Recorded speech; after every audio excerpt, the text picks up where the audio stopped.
কমতে শুরু করেছে যমুনার পানি। তবে প্রচণ্ড স্রোতে তীরবর্তী সিরাজগঞ্জের শাহজাদপুর, চৌহালি ও এনায়েতপুরে দেখা দিয়েছে ভাঙন। সকালে চৌহালি তীর সংরক্ষণ বাঁধের খাসকাউলিয়া অংশে ২০ মিটার ধসে পড়ে। গেল ২ সপ্তাহে এ অঞ্চলের ৫ শতাধিক ঘরবাড়ি বিলীন হয়েছে নদীতে।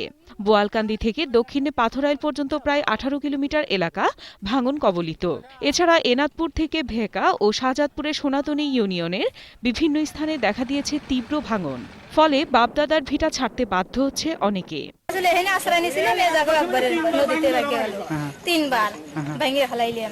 শুধু তাই নয়, এসব এলাকায় চলছে বিশুদ্ধ পানি, খাবার আর ত্রাণের জন্য হাহাকার।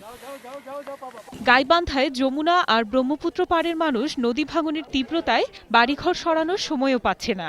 গেল দুদিনে সদর উপজেলার কামারজনীর ঘোঘাট গ্রামটির অধিকাংশ ঘরবাড়ি বিলীন হয়ে যায় ব্রহ্মপুত্র নদে। বস্তাটা যেখানে এমার্জেন্সি যেখানে ভাঙতেছে সেখানে সঠিকভাবে না দিয়ে দেখা গেল যে বালা একখানে উঠতে সুবিধা আছে, বস্তা সেখানে ফেলতেছে। 3টে বাড়ি একবার ভাঙি দেওয়া শুরু হয়েছিল, ঘর ভাঙারও আর সময় দিচ্ছিল না।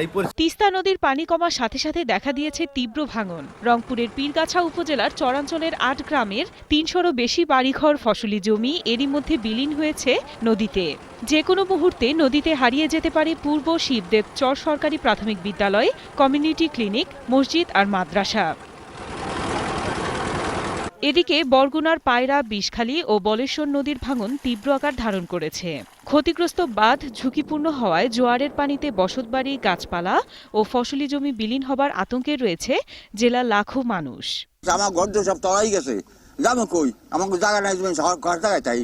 এখানে বেরি ব্যাস না হলে ভাঙতে ভাঙতে ভাঙে যায়, মানুষজন লইয়ে কোথায় যাইবে, খুব বিপদ। এদিকে কুশিয়ারা নদীর পানি মৌলভীবাজারের শেরপুর এবং সিলেটের শেওলার বিপদসীমার ওপর দিয়ে প্রবাহিত হচ্ছে। হাওরের পানি কুশিয়ারায় নামতে না পারায় ২ জেলার ৫ উপজেলার বন্যা পরিস্থিতি অপরিবর্তিত রয়েছে। দুর্ভোগ পোহাচ্ছে পানিবন্দী ৩ লাখেরও বেশি মানুষ। বন্যা নিয়ন্ত্রণে বিল ও নদী খননের দাবি অঞ্চলবাসীর। আফসানা নীলা, ২১শে টেলিভিশন।